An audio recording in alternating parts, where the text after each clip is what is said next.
On the Free by Coert Voorhees. Chapter 1. When you're built like Santiago Rivas, you learn to deal with pain. Gaunt and gangly gets you practice, repetition. You hang with pain on weekends, see each other at school and mix it up on the way home. But this is different.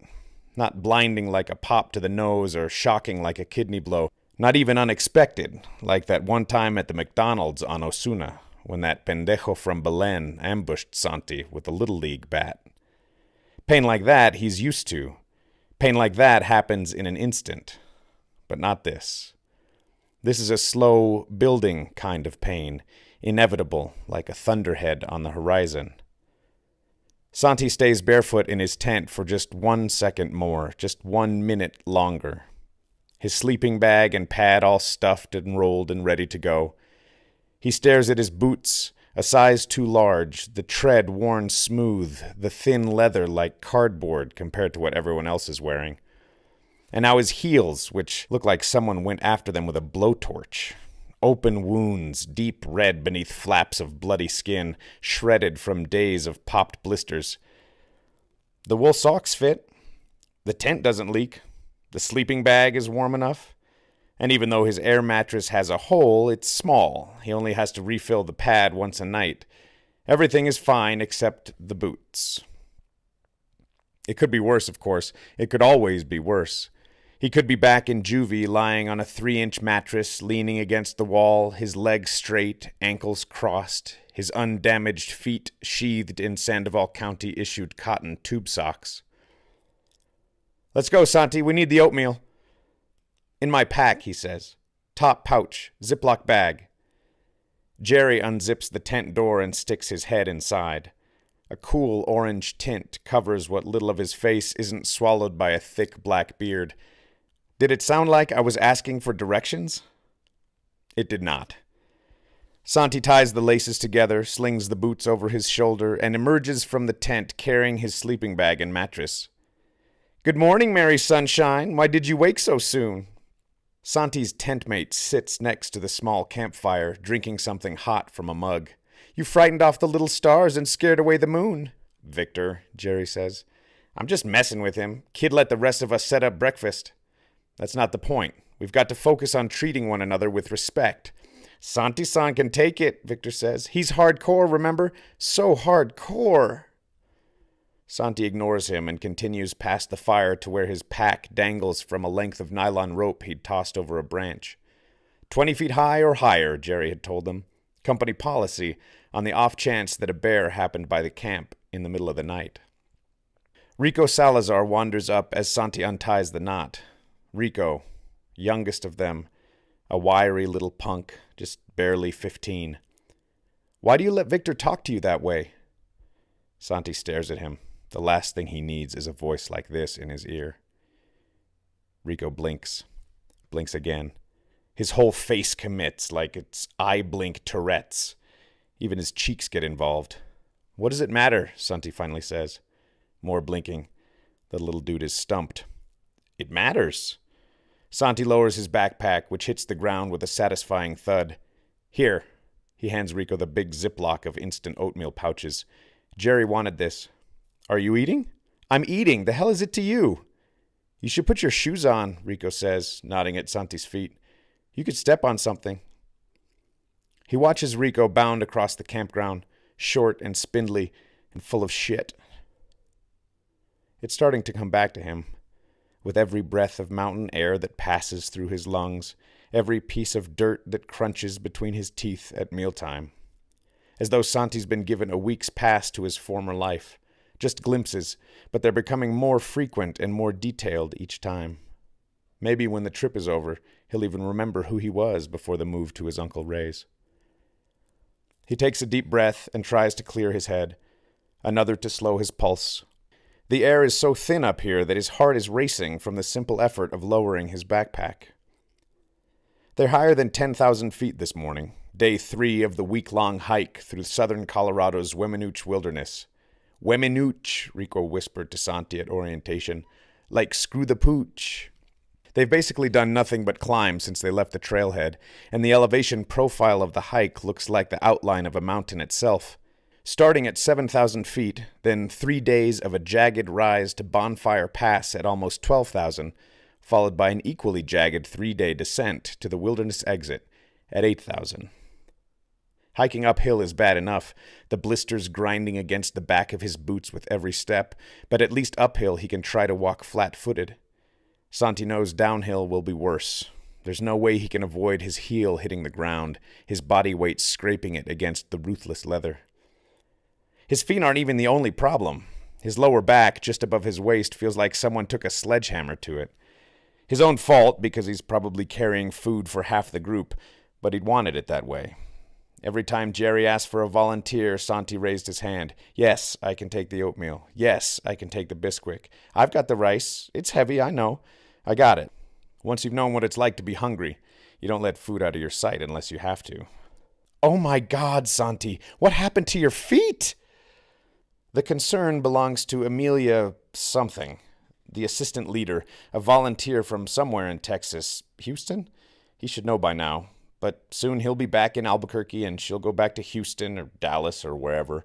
And the amazing boyfriend she can't stop talking about, and then her freshman year at the amazing college she also can't stop talking about. It's easier not to care. I'm cool, Santi says, just letting them breathe.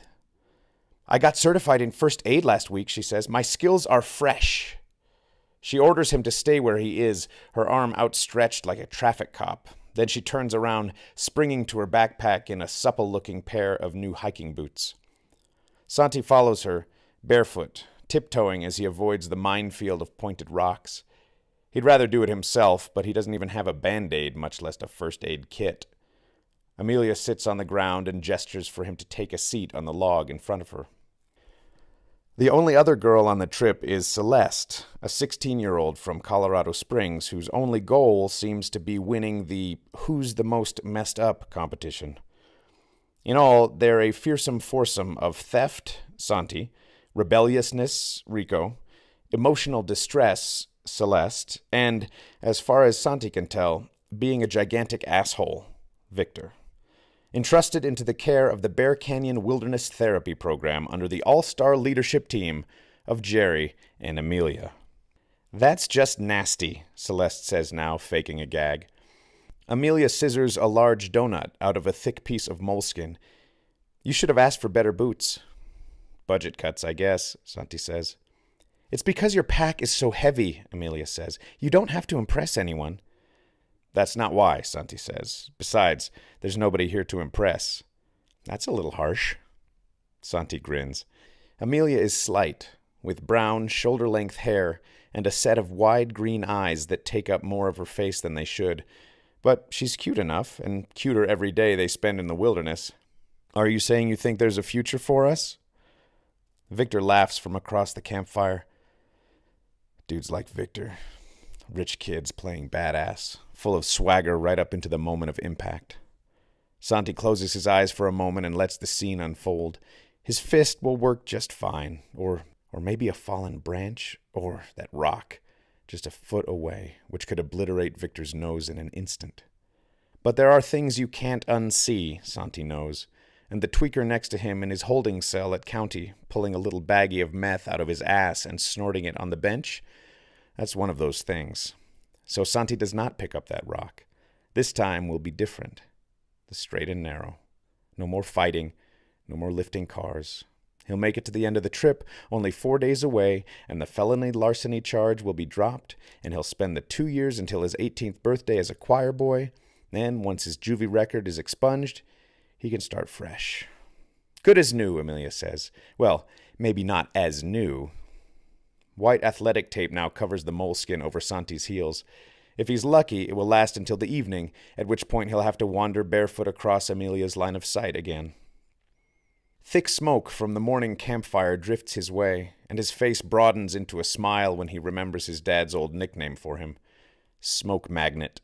Before the weight of the pack, Before the agony of the blisters, before the lunchtime icebreakers and team-building exercises, as if Jerry and Amelia really believe that a trust fall is going to trigger some anti-delinquency feature in their young brains. Before all of that, there's the morning.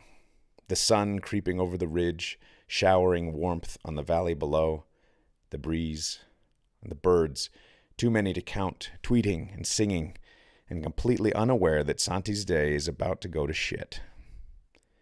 "Gather round, everybody," Jerry says, clapping twice. Next, he'll ask how they feel, encouraging them to dig a little deeper. Jerry's heart is probably in the right place, but it's almost worse that way. He wouldn't be as condescending if he didn't care so much. Santi perches himself on a rock in front of the fire as Rico passes around the bag of oatmeal pouches. Santi takes 1 apples and cinnamon and 1 maple and brown sugar and rips the top off both at the same time. A little cloud of powder billows up from his bowl when he dumps the pouches inside. Celeste follows Rico with the pot of boiling water, her arms trembling slightly as she grips the handle with both hands. "Nobody to impress?" she says. Santi bounces his eyebrows up and down. "You know I like 'em crazy." He notices her jaw tighten, and for a second he thinks she might dump the water on him. She seems to catch herself, and her face relaxes. She tilts the pot and begins to pour. "Say when." "When," Santi says, but she keeps pouring. "When?" Celeste shrugs at the extra water in his bowl. "Oops." "We've got a difficult 10 miles today," Jerry says, groats of oatmeal burrowed into the thicket on his chin as if hiding from his mouth. "We'll break every 90 minutes for water and a snack. If we make it over Bonfire Pass in time, I want to stop for lunch at an abandoned gold mine in the ghost town of Felton." "Gold mine?" Rico says. "Like real gold? Hope you brought your pick and shovel." Victor's voice drips with fake enthusiasm. Jerry ignores him. "It's been abandoned for over 70 years, Rico, but yes, there was real gold there. And everyone, make sure you have easy access to your rain gear. We may run into some weather before we get to camp tonight."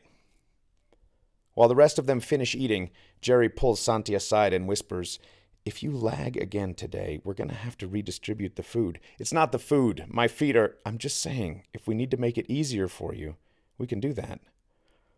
Santi gulps the last of his oatmeal and checks to see if any of the others have noticed their discussion. He gives Jerry a nod and goes up to help Victor break down their tent. But Victor sits on a log 10 feet away, his sleeping bag and pad already packed at his feet. He whittles with a long knife, scattering curled ribbons of wood across the ground. "Little help?" Santi says, motioning to the tent. "Nah, that's okay. You let us set up for breakfast, right? I'm going to sit this one out." Santi shoots Victor double birds before unclipping the tent poles from their anchors and sliding them through the little sleeves at the top of the tent. "We're not waiting for you today," Victor says. "If you're slow, you're slow." Like I need you to wait for me. "Just remember to keep up. Mountain lions always go after the stragglers." Santi laughs. "I thought Boy Scouts were supposed to be good Samaritans, helping old ladies across the street and all that." "It's Eagle Scout, first of all," Victor says. "And are you seriously comparing yourself to an old lady? I know how much you like to waddle at the back of the line, but still."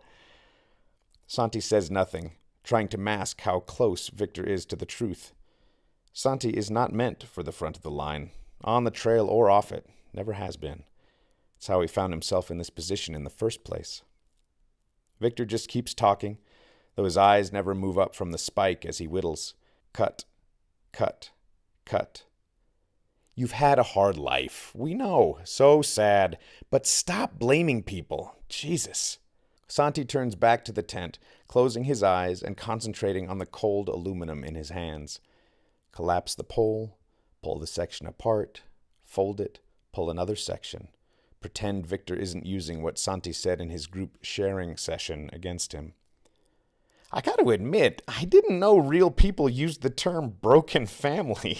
I thought it was just in the movies. What the hell is that, anyway?" Santi can't help it. He tosses the collapsed pole onto the dirt and spins around, sprinting the 10 feet to Victor. No pain in his feet. He could be walking on broken glass and it wouldn't matter. Victor's ready, standing before Santi even reaches him. He's a year older, 4 inches taller, and a good 20 pounds heavier, but Santi figures Victor's extra bulk will slow him down just enough. A couple of punches before Victor can react and it will all be over. I know how bad you think you are, Victor says, his arms relaxed at his sides, a spike in one hand, knife in the other. You're welcome to give it a shot. Guys! Jerry yells from across the campsite. He jogs over. Guys! The straight and narrow, Santi thinks. The straight and narrow. Jerry's beard is almost upon them. Let's get past this, okay? The counselor says. Let's apologize. I got 2 words for you, Victor says under his breath. And I think you can guess they're not, I'm sorry.